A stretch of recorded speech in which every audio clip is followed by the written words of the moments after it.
This is the Greg Bedard Patriots Podcast with Nick Cattles.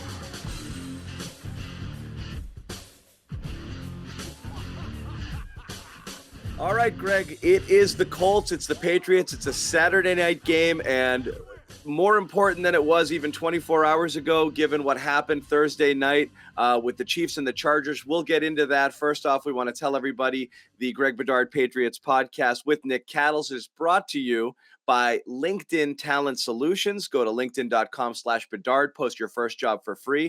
Now, Greg, we want to talk about, we'll start with last night first. And again, just to let everybody know, John Zannis here subbing in for Nick Cattles. Chiefs should have lost this game. And this really messes with the Patriots' mojo here and everything that they need to do down the stretch. They had a little margin for error. They don't have it anymore.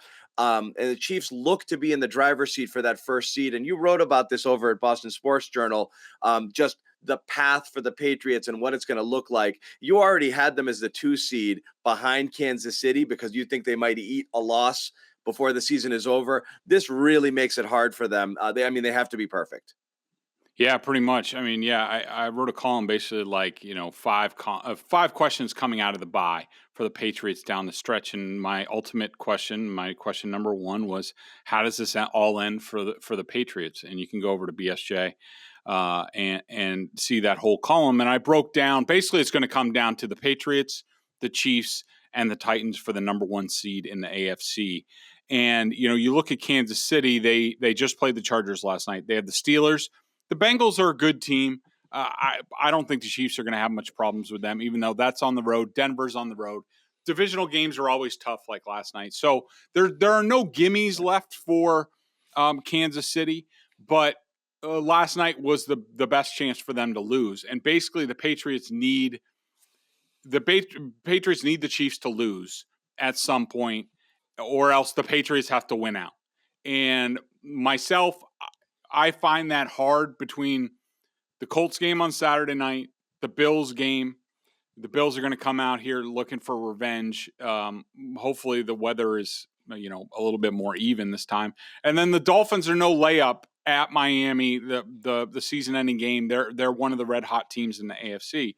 So last night's game that the Chiefs came back and won that game was, I wouldn't say a huge blow, but it was definitely a blow for the Patriots and the number 1 seed. And to me, I'm sure there are a lot of Patriots fans who watched last night's game and are just furious about what happened, because I thought that the Chargers left at least 6 points on the board, if not 9, with 4th down decisions from Brandon Staley. And I was just puzzled by all of them. Let's get into that, because today is a huge day for the meatheads versus the mathematicians. And I know the real answer lies somewhere in the middle. It's always a more nuanced debate than people are going to have. But this was a classic look, see, take math and stuff it sort of night for the, for the Phil, everyone played the Phil Simms clip, went viral from last week, analytics this, analytics that. I know in my gut what I see. But last night was one of those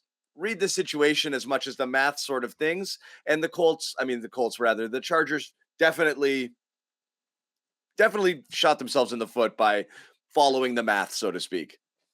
Yeah, here's the thing. I'm a big analytics guy. I like analytics. Yeah. I don't love the 4th down and 2-point stuff, because to me, and Brandon Staley basically in his post-game press conference basically said, like, he relies on his spreadsheet, and it's the whole default. You hear the same thing from John Harbaugh in Baltimore when he goes for it, like in that playoff game a couple years ago. He kept going for it, and he's like, well, I'm not going to coach scared. I believe in our team. It's a BS default, and it's a BS answer. Basically, here's where I come down on this. I'm fine with being aggressive, but the number one thing you have to do is you have to assess what kind of game you are in. And that Brandon Staley said after the game, he's like, well, we need to score touchdowns. We can't kick field goals against that team. That just tells me he doesn't understand what kind of game he's in. That is not the Chiefs team from 2 years ago, 3 years ago. They're not. Other teams have solved them. Patrick Mahomes, and last night's going to cloud this, so a lot of people are going to listen to this and be like, Bedard's crazy. He's a moron again. Right, but they have not been stacking up points the way that they have in the past. They're actually winning with defense, and again, Mahomes has been struggling. So you're right. You're playing this Chiefs team differently now than you have in the past. Patrick Mahomes is not the same guy. Last night's going to cloud it. They're going to look at the final drive, which was more about the ineptitude of the Chargers defense, that they, look, Tyreek Hill's going in and out of the game. All you have is Travis Kelce. Any coach worth their salt would have been eliminating him from the game and say, you want to beat me with Pringle and Mecole That's what Hardman? ththey've been doing. Have you seen his stats recently? He's been putting up 2 catches for 30 yards every game. I mean, Mahomes, there's something wrong with him. I think it's probably a continuation of the turf toe, the surgery that he had in the offseason, that he's just not right. But there's his upper body's detached from his lower body. Like, there's just like that 4th down throw. And Andy Reid also went for it in a stupid point of the game where he could have taken the lead and instead went for it. And Patrick Mahomes missed a wide open receiver by about 10 feet. When Patrick Mahomes is on, he doesn't miss that pass ever. Yeah.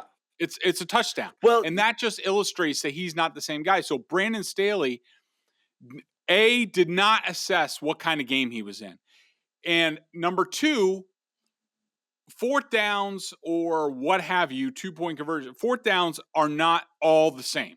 4th and 1 at the 40-yard line is not the same as 4th and 1 on the goal line in a compressed defensive formation. There's not enough room for people to go. And here's the bigger thing. The ones that I had the biggest problem with was the opening drive.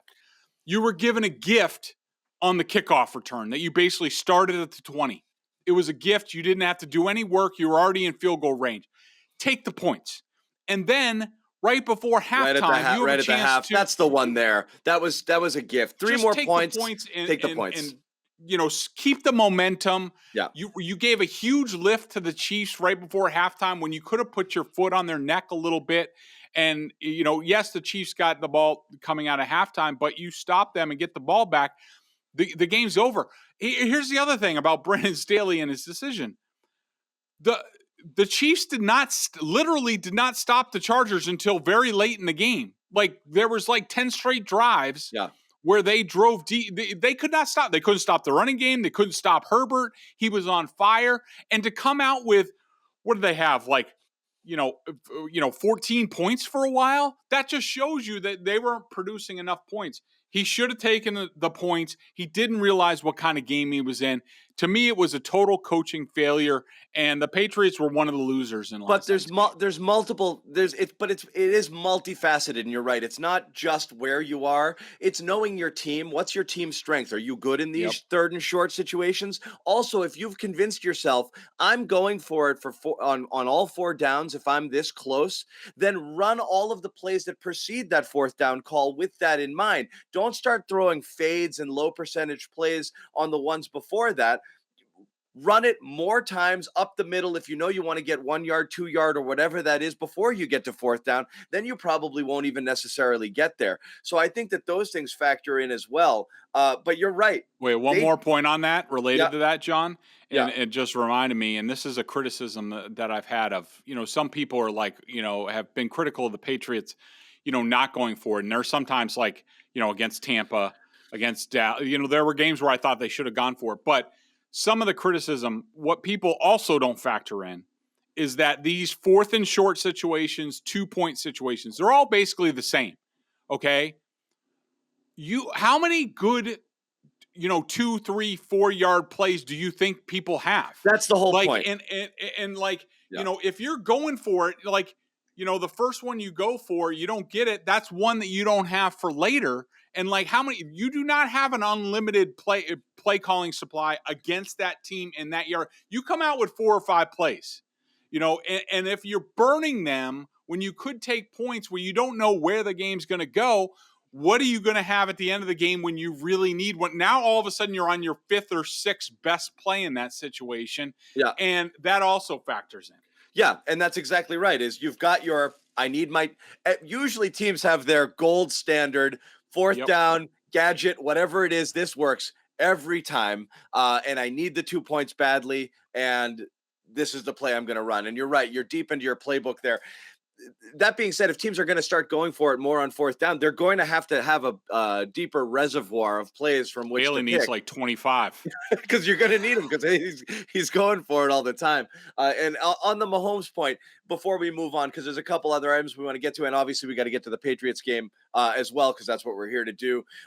You said Mahomes isn't the same guy. You think it's maybe an injury thing. How much of it is him being drunk on his tools and his ability? Because, I mean, how many times do you see him just drop back and set his feet and throw a pass in the way that you're taught to do it? So much of it is on the run, the weird arm angles and this and that. The play breaks down, looking for the home run. He's done a ton of that this year, and I know they put a focus on, taking what's there and the check down and this and that, but it really hasn't. I mean, last night was the first real explosion in a bit for them. Yeah, and maybe that gets them on track. But I think you're absolutely right, John, to bring up that point. There's a couple things that I see that have changed for Mahomes. Number one, he's playing out of structure of the offense too much. And you often see this. Like, I remember Aaron Rodgers very early in his career when he took over for Brett Favre. It's these guys who, the athletic quarterbacks, you're starting to see it with Josh Allen this year in year two, where when those guys stay with the structure of the offense and they read their keys, they're much better off. But they do fall in love because they're like, well, I'm a great athlete. I can make a play. And sometimes that's great, but sometimes that's really bad. To me, seeing Mahomes miss some really layup throws last night, to me, that's mechanics. It means it's partially injury related.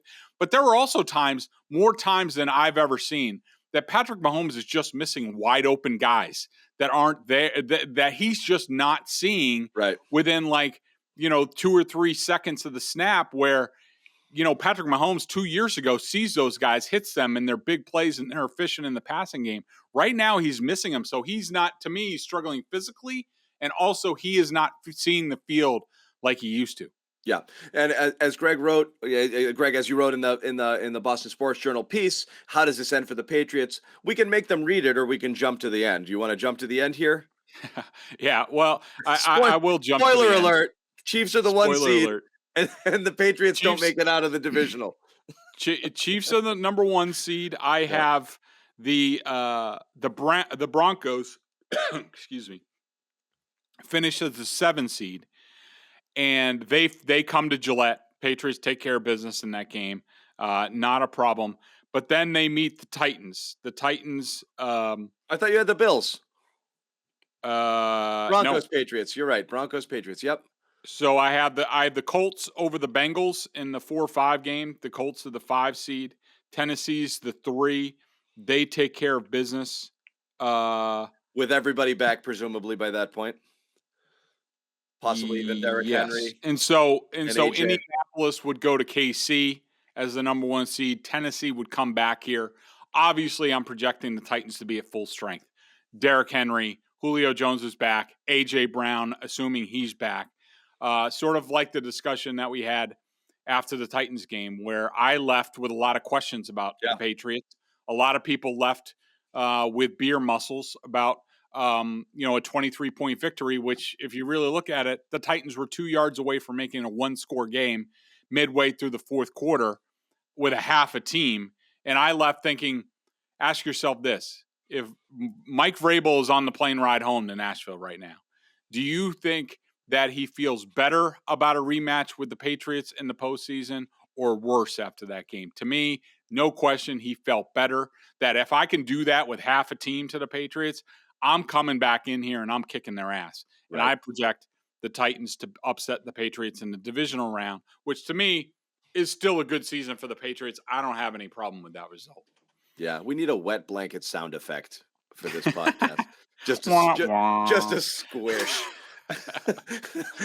So that's how it goes. But again, read up on that. This was good bye-week reading. It's 5 things kind of facing the Patriots. Obviously, we're heading into the game here, so everyone's going to be charged up, singularly focused on that. But a lot of questions about things. And again, the problem with the Patriots and what you wrote about here, not the problem. There's still so many games where you you don't know what you learned because of circumstances, because of how they played out, because of a team being undermanned. So, but it's again, there's still some stuff you want to see. And among the things Greg talked about, and again, go over and read it. We're not going to spend more time on it here. How that secondary is going to hold up, how they hold up against good passing, good balanced offenses. And how can they come from behind? Can they come from behind, which we haven't seen? Can Mac Jones come from behind, which he hasn't done maybe since high school? These are all interesting things. Head over to Boston Sports Journal and make sure, if you haven't subscribed already, do so. And if not, if you are a subscriber, go check those out. That's good reading here to kind of carry you over into tomorrow's game. Another Patriots-related item, Greg, we wanted to get to, or could be a Patriots-related item, we don't know. But the huge news this week, Urban Meyer gets whacked. Didn't know if it would happen in season. Him lasting the entire season seemed unlikely the way, that whole situation unfolded there. That situation or not, Josh McDaniels is going to be a hot name again this year after kind of things cooling off with him and the end of Brady and the Patriots offense falling off a cliff the last couple of seasons. All of a sudden, he's going to be buzzy. I'd be shocked if he has a good opportunity that he turn. I don't think he'll be as selective this time around. If there's a good opportunity out there, this might be the chance to get it. And to me, the Jacksonville one, I'd be stunned if there isn't a wink-wink agreement already in place, because McDaniels to me seems perfect to head down there to a place where they wanted to build a program with Urban Meyer, didn't because he's a dink, and wasn't ready to do it and was the wrong guy to do it. You want culture. Obviously, everybody wants the Patriots culture and wants a piece of that, and that's what everyone's striving to do. McDaniels on a second chance, having learned from his first failure, and a quarterback. You need a quarterback whisperer because you don't know what kind of damage you've done to Trevor Lawrence in year one. This situation makes a ton of sense to me. It's almost too much sense. Yeah, I agree. So, what we know now, the Jaguars are open. The Raiders are open. Yep. We think the Bears are going to be open at least. Right. Yep. And you look at those three jobs and, Chicago's certainly enticing because you got to think that Aaron Rodgers is probably going to be out of the division. The Vikings could fire Mike Zimmer. That's another one that could be open. But Rick Spielman's a very strong GM there. I don't see that working. I don't think they have any relationship. The Lions, of course, are rebuilding.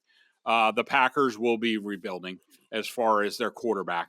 And so that has to be enticing depending on how Josh McDaniels feels about Justin Fields. I do not think he was high up on the Patriots list of quarterback prospects this year. Vegas would be enticing because you could set up your own sort of fiefdom there. I think, Mark Davis, you have to look at the ownership and ask a lot of tough questions. But he leaves people alone for the most part and, lets you do what you're going to do. But you're in a division with Patrick Mahomes and Justin Herbert for the next 10 years, and you don't have a quarterback of the future. So that's a tough job. To me, I agree with you. I think that Jacksonville is the best job. The Colts will be good. Mike Vrabel's there.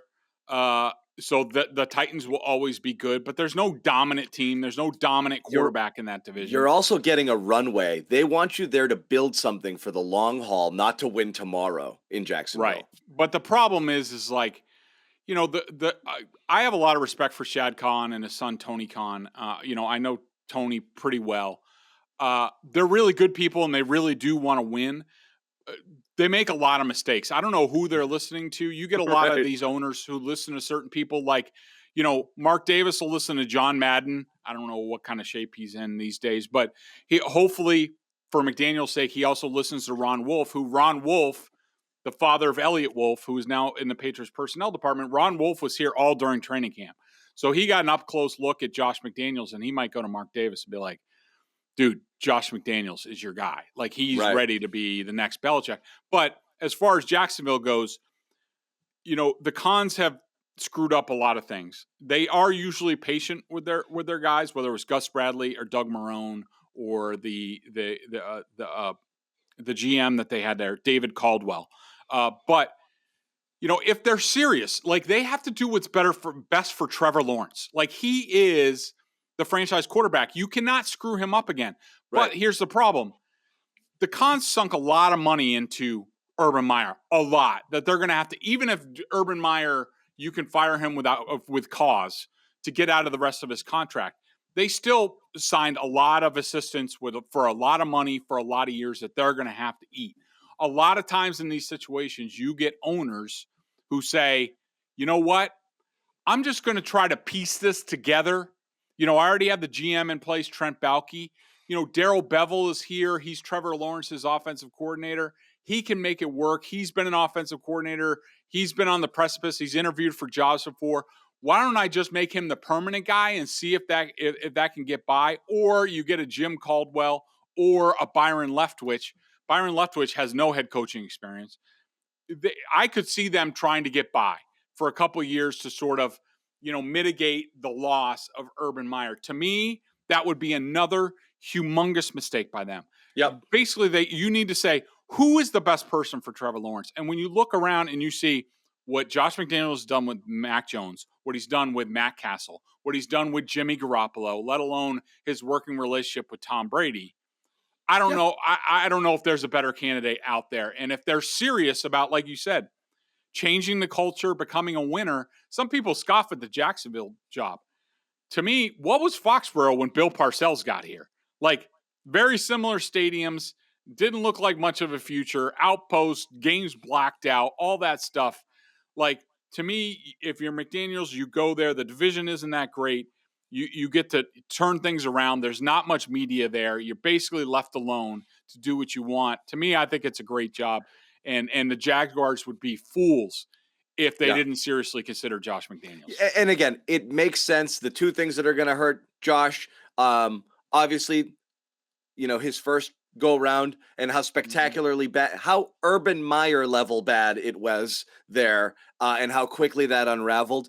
Two, the Belichick coaching tree and everybody who's gone in there and tried to stuff Patriots culture into whatever organization they went in with the my way or the highway sort of approach, and that blew up completely. And you see it going bad with Judge as well there with the Giants. Patricia was an unmitigated disaster in Detroit. And then third, that flake out. So again, all of these things are still spiraling over McDaniel's head. You don't know. It really only takes one, but it also only takes one of those things for any one of those owners to just have him on their do not draft list, so to speak. He's great, but I'm not going near there. Just there's too much baggage associated. So it's hard to know how people feel. I'll ask you, do you think some of that stuff has spurning the Colts that first time around, or whatever he did in his first time through has dissipated in league circles? A little bit. I think people are still, they're very cautious about, Josh, and I'm sure they will get things in writing very early on. The Colts never got things in writing. Right. And look, a lot of it was not, and he knows he has to have explanations for all this stuff, because that and Denver are two of the top things that he's going to be asked about. Yep. And he needs to have good answers to those questions. And, the first with the Colts, what ended up happening, as far as I know, is that, and this is something that I'm going to write for BSJ at some point. And a lot of this is Bill's fault. He and God love Bill, and I understand, and it's good for the Patriots, but it's not all about the Patriots when you have people working for you. He can be singularly focused, but you could take a couple hours to have a conversation with Josh McDaniels before the end of the season. And it should happen very soon. Like, he could have had it during the bye week, where you let Josh know exactly where you stand and how long does it look like you're going to coach. The problem the first time around is Bill's so singularly focused that Josh did not talk to Belichick and the Krafts about his future until the season until he already agreed with the Colts. Suddenly the season ends, he's getting ready to go on a plane. Suddenly Bill's like, Josh, I'd like to talk to you. And then he comes in and he hears all this great stuff from Bill about Josh. You're such a valuable piece here.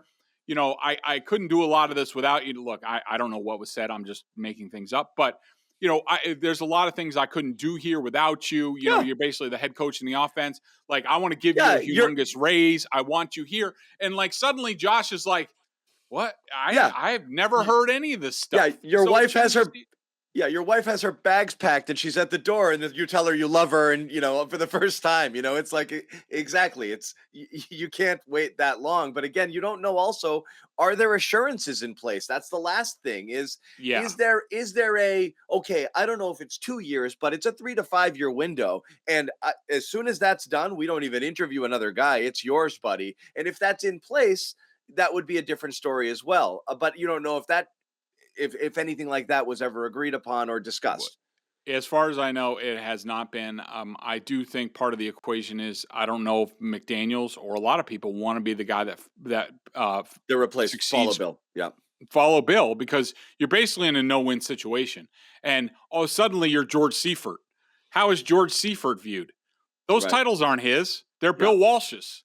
And so all of a sudden Bill gets the quarterback and gets things tuned up, and say they win a Super Bowl or two in the next 5, and suddenly you step in and you win a Super Bowl title. Who do you think is going to get credit for that? Ain't Josh McDaniels. It's Bill Belichick. Right. And so a lot of people, it appeals to them to go start their own thing from scratch.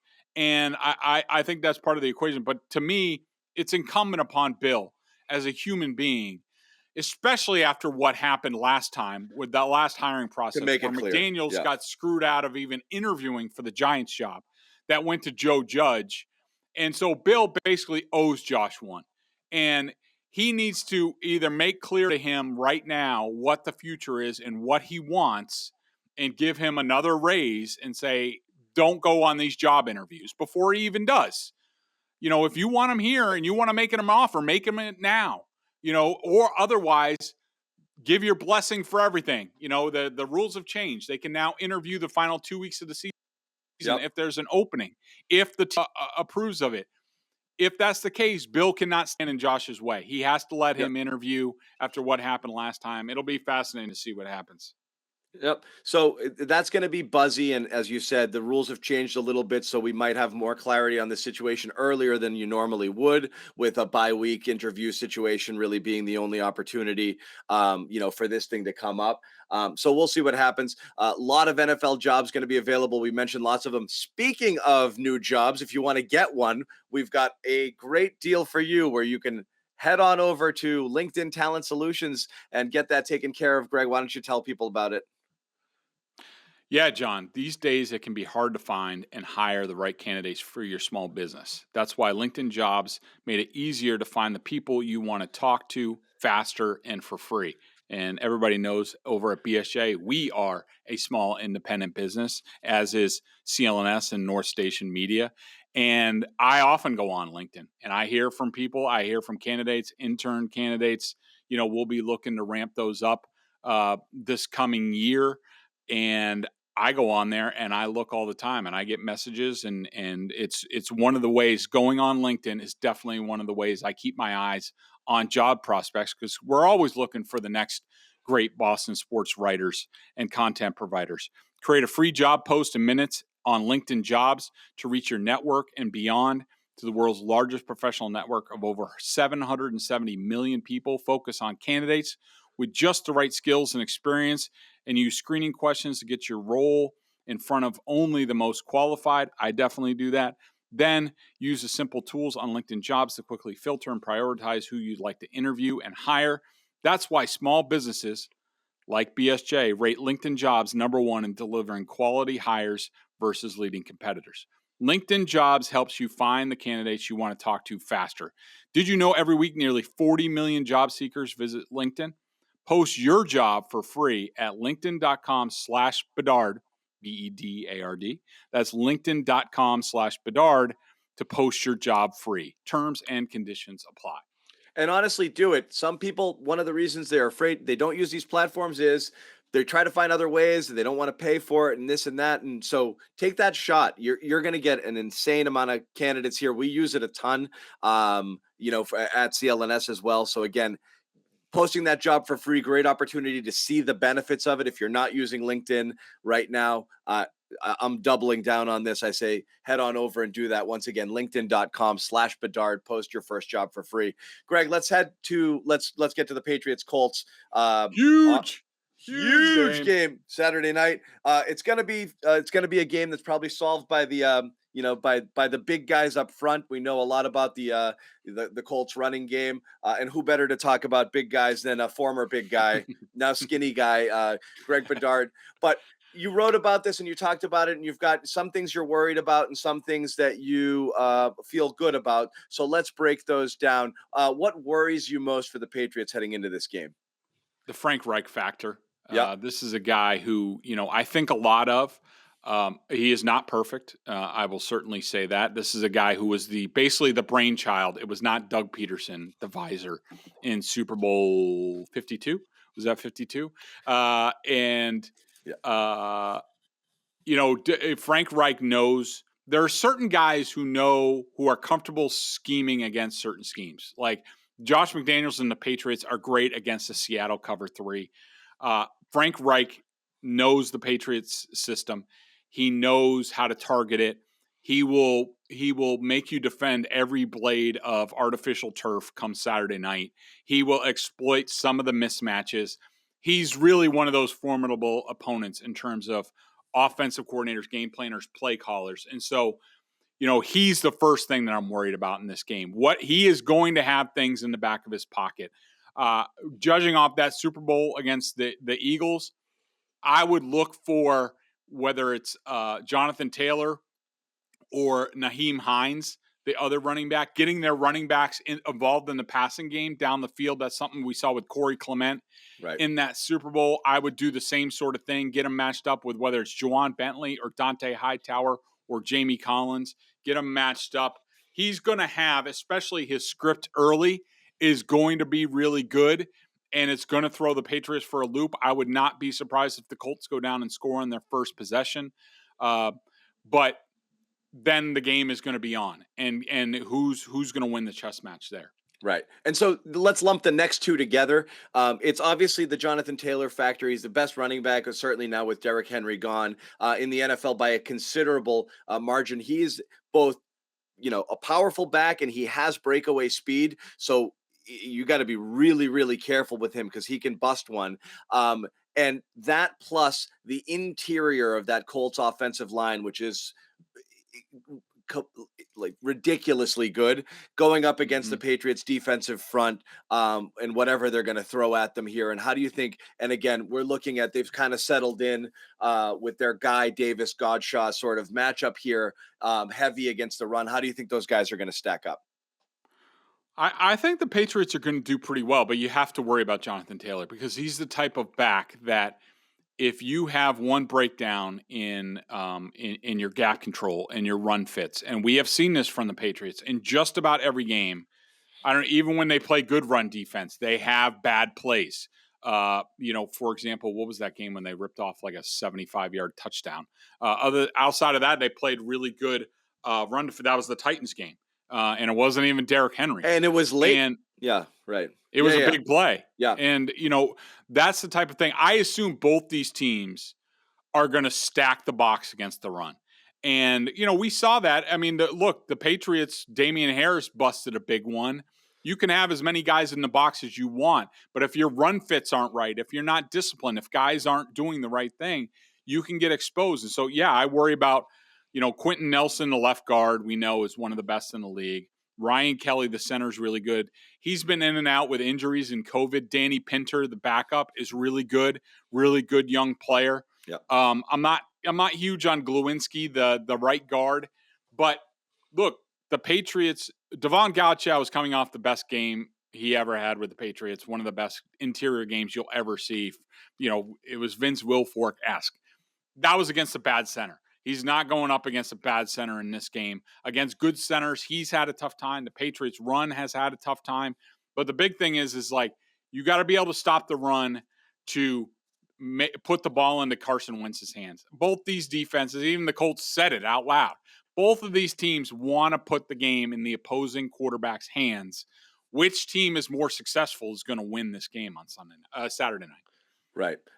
So that's what you're worried about, and everyone's going to be worried about the Colts running. However, there are things you're confident in, of course, and one of them is this. And again, is this a game where coming off of 3 passes against Buffalo in a dome stadium, against a team that you know is going to prioritize stopping the run against you? Is this the let Mac cook game? Is this the Mac Jones 35 passes game you see going against this Colts defense, or are they going to keep it conservative? I think that I think they are gonna air it out a bit in this game. I mean, I the Colts, they don't have any great pass rushers on this team. Obviously the big guy in the middle, DeForest Buckner, is one of the best in the league. And as opposed to guys that they've limited before, like JJ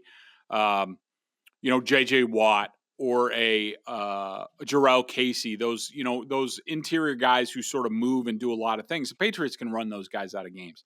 DeForest Buckner is just going to go up the middle. He's tough to move. He's like 600. He's like 6'6", like 300 pounds. He's a mountain of a man. Him and Grover Stewart are very good in the interior. They're very tough to move.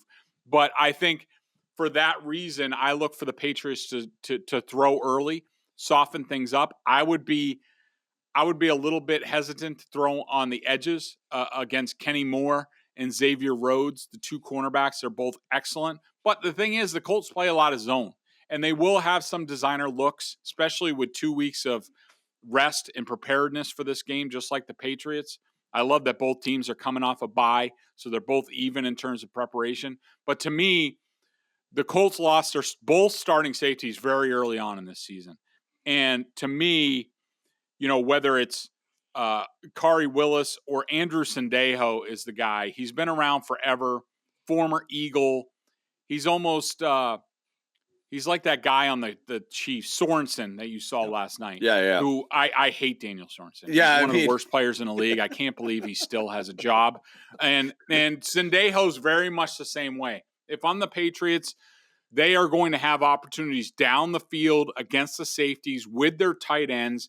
Just look out for Darius Leonard underneath. But if you can get it in the seams and down the field, I'm looking forward to a shot play where they run an under and Nelson Aguilar over, and they try to hit Nelson Aguilar in about a 70-yard touchdown. I look for that tonight.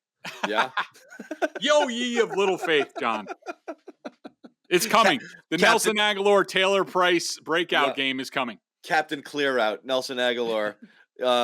Yeah, people would like to see that, and you're right. This is maybe one of those where, again, I mean, you hear, you hear the quotes coming out of Indianapolis of expect the unexpected.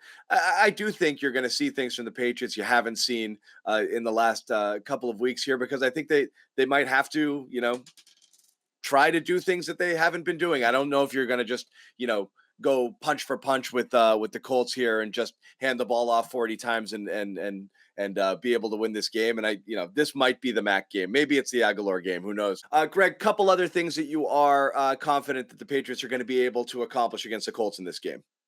Yeah, I think running on the edges, they are very tough to run in the interior. We talked about why, DeForest Buckner and those guys in there, Darius Leonard. But the edges is where, the Colts are weak in the running game. Kwity Paye is a rookie first-round pick out of Michigan, a good ball player, local kid, Providence, Bishop Hendrickson. He's a good player, but he's the type of guy that the Patriots target. Like, those rookies, they don't really know how to set the edge that well. So look for the Patriots to pummel him. So I think they'll be able to run the ball on the edges, maybe get some boot action off of those, little outside zone, and then boot action up top. And then Carson Wentz after the first read. Part of the reason why I think the Patriots have a real shot to win this game, it's going to come down to the quarterbacks. And, Carson Wentz, I have a lot of respect for him. But the thing is, I trust Mac Jones more if the first read is going to be taken away. And I think the Patriots take the first read away from Carson Wentz. And when that happens, he starts to get a screw loose. He starts to get hurried up. He gets panicked. That's when he starts making problems, fumbling, throwing. He's going to throw the ball to the Patriots. If they catch it, that could be the difference in the game. So I like the Patriots giving Carson Wentz difficulties in this game. Well, that's one of the things. And again, I guess 2 two things with that. One, can the pass rush get home? Because obviously that's been key with the Patriots since they kind of shifted to the zone heavy sort of scheme. Is the pass rush has been getting home, but one of the things you talked about is Matthew Judon, who never comes off the field and has been clearly the best player for the Patriots in that regard, has looked a little bit gassed, the last couple of weeks and not bringing it with the same, consistency that he was through the first 10 games of the year, 10, 11 games. Yeah, you're 100% right, John. I think the whole key to why the Patriots have been able to play so much zone defense is because their pressure has gotten home, and it's really been two guys. It's been Judon and it's been Christian Barmore. And Barmore might not be on the field a ton because you've got to have the heavy package in a little in obvious passing situations, yes, but this might be a light Christian Barmore sort of game. Yeah, it could be. And plus, both of those guys, had it from a pass rushing perspective, and Buffalo's a little bit skewed, so it's hard to tell. But both of them had their fewest pressures in the past couple of games where they basically had half of the Patriots' pressures. And if you get consistent pressure on the quarterback, you can play as much zone as you want. Once that starts getting blocked up, and this will probably be the best offensive line that they've seen with, Eric Fisher and those guys in the interior. They're all pretty good. They can all hold their own. If the Patriots don't get pressure, they're going to have a tough time. Yeah. And you mentioned Wentz will throw it to the Patriots. One of the huge reasons that Colts have been successful this year on offense, he has not done that. It's a 22 touchdowns to 5 interceptions only here. So they have been able to keep Wentz from making those mistakes this year. And obviously a lot of that is because of the strength of their running game that people have to kind of sell out for. But you do want to put the ball in Wentz's hands as much as possible and make it hard for him. Yeah, some Patriots fans probably won't like this, but I don't see them continuing to win out. So it's either this week or next week against the Bills. And while the Bills will be red ass and want revenge, and, that's going to be a tough game, I think the Colts are a really tough matchup for the Patriots. Not that they're great. I mean, I think they're both somewhat even. They're both somewhat similar teams. Yep. And I think they both have good coaches. I do worry about Frank Reich. He's one of these guys who does fall in love with his offense a bit too much. And, including not running Jonathan Taylor. Really, if you watch Hard Knocks against the Bucs, they were winning 10 points most of the game. And Quentin Nelson, the guard, had to come up to Frank Reich and be like, can we just get a straight running play here? JT needs to get fed. And he's the leading rusher in the league and you're not, mixing him in. And after the game, Frank Reich said, I have no problem with what we did. I wish we would have, run the ball less. And so that worries me. But to me, I think the Colts get off to a really good start. I think that they're going to be one team. I've wanted to see the Patriots defense against a balanced offense that can run and pass. I think the Colts are that team. They're tough-nosed. They killed the Bills in Buffalo. They gave the Bucs all they could handle at home. We know how good the Bucs are. To me, I think the Colts are the hotter team right now in terms of where they are. And I think that I'm going to pick the Colts by 3. I'm going to say 27-24. I like the Colts to edge out the Patriots, but, we'll have to see.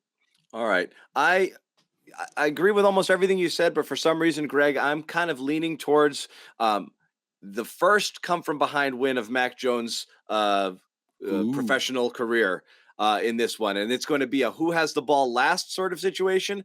I'm actually predicting the Colts will have the ball last, but they're not going to get the points that they need to score. The Patriots are going to come from behind in this one with a late Mac Jones touchdown. They are going to get beat up. They're going to get bloodied up. They're going to give up some points. But I have it. What did I have? 30-27 Patriots coming from behind here. So. Yep. You can go with It's going to be fun. I can't wait. It's going to be a good game. This is a good game. And as we talked about on the pod, there's a lot of games where you didn't know a lot about the Patriots. I think you'll you'll have some questions answered, I think, after this one, because it's going to test them. It's going to test them in a lot of different ways. Before we wrap it up, we want to get to our Boston Sports Journal member question of the day. Check us out over at BSJ for $39.99, our annual plan. Not only do you get top-notch analysis of all the Boston pro sports, but if you're a Patriots junkie, and if you're listening to this podcast, you probably are, a membership at BSJ gives you access to all of Bedard's video analysis, coaching film, direct access to him in weekly chats. And there's one on Friday, depending on when you listen to this. Let's get to the question. It's from Vin B. Vin B says he's a little surprised, disappointed. We have seen 0 snaps for Ronnie Perkins. I know it's a bit of a numbers game on the edge. I would assume that if Perkins showed anything at all at practice, he would have some playing time. Any thoughts? And again, worth mentioning, you're not just not seeing Perkins snaps. You're not seeing Uche. You're not seeing Winovich when they've been healthy and out there. There's not a lot of wiggle room there in that position. Those guys are nowhere to be found. It's amazing to me that it's almost every week I get Ronnie Perkins questions. Yeah. Like, did they think he was Lawrence Taylor? Like, right. I mean, like, what's the deal? And like, I did think he was a good player in college. I think he's their type of player. But this is the reason why I was trading Chase Winovich every week during training camp. Like, it's a numbers game. He is behind the pecking order. Right now it's Josh Uche and Kyle Van Noy, and then it's Chase Winovich. Then it's Josh Uche, and then it's Ronnie Perkins. Yeah. He has a redshirt year. He's probably going to end up going on. Probably going to end up going on IR. Suddenly, he showed up on the injury report this week. Big injury. So that means that he's about to be moved to injured reserve to finish off the redshirt year. But that's the problem. I mean, when Bill Belichick keeps Chase Winovich around, to bathe in the waters of New Hampshire and become a mountain man to play on special teams here, like, this is what you get, and that's why I wanted Chase Winovich out of the way. So some of these other guys who need playing time, or at least the hint of playing time, practice time, would get it. And instead, Ronnie Perkins has just been standing around during his rookie year. I still think he's going to be a good player here. I don't think it's a big deal that he didn't play this year, but when you bring back a bunch of old guys like Van Noy and you signed Matthew Judon, who's been tremendous, the younger guys are going to pay the price. We knew this was going to happen. It's not a surprise. I don't know anything about his development. He's not blowing their hair by his usage this year. So take it. It's a redshirt year. Hopefully he learns from it. And next year, maybe some of these guys move on and he earns a job. I think he will. I think he's going to be a damn good player here. Okay, so to sum up everything we've learned on this podcast, the Patriots are going to be the 2 seed. They're going to lose to the Colts this weekend. They're going to get upset by the Titans at home in round 2 of the playoffs. Josh McDaniels is going to take another job, and you can stuff it with your Ronnie Perkins questions. And analytics are stupid. And analytics are stupid. If you didn't listen to the first 45 minutes or so, that should sum it all up here at the end. You could just fast forward to the end. Quickly, again, just to tell you about our sponsors one last time. LinkedIn Jobs, go to linkedin.com/Bedard. If you're looking to hire people, post your first job for free. Once again, linkedin.com/Bedard. And of course, head over to Boston Sports Journal for all the coverage leading up to Saturday's game against the Colts. And then, of course, immediately following, that night and then the next day, as Greg breaks down what we saw with a huge game here on Saturday. Until then, everybody, enjoy your weekends, and we'll talk to you later.